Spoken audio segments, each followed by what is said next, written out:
GIF और GIF, कौन सी pronunciation correct है? वेल, इमेज फॉर्मेट के इन्वेंटर स्टीवन विलहाइट का कहना ये है कि जब उन्होंने इमेज फॉर्मेट को तख्लीक किया, इन्वेंट की, तो उन्होंने जिस प्रोनाउंसिएशन को मद्देनज़र रखते हुए ये टर्म बनाई वो था प्रोनाउंसिएशन विद द सॉफ्ट जी, यानी कि जो जे की साउंड करती है, जिफ, नॉट गिफ।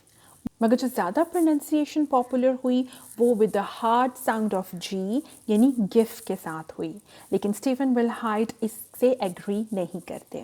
बहरहाल ऑक्सफोर्ड इंग्लिश डिक्शनरी जो है वो दोनों प्रोनाउंसिएशंस को एक्सेप्ट करती है। सो अगर आप बोलते हैं जिफ या अगर आप बोलते हैं गिव, सो दोनों प्रोनाउंसिएशंस करेक्ट हैं ऑक्सफोर्ड इंग्लिश डिक्शनरी के हवाले से। लेकिन गिफ के इन्वेंटर या जिफ के इन्वेंटर स्टीफन विलहाइट के मुताबिक GIF is the correct pronunciation.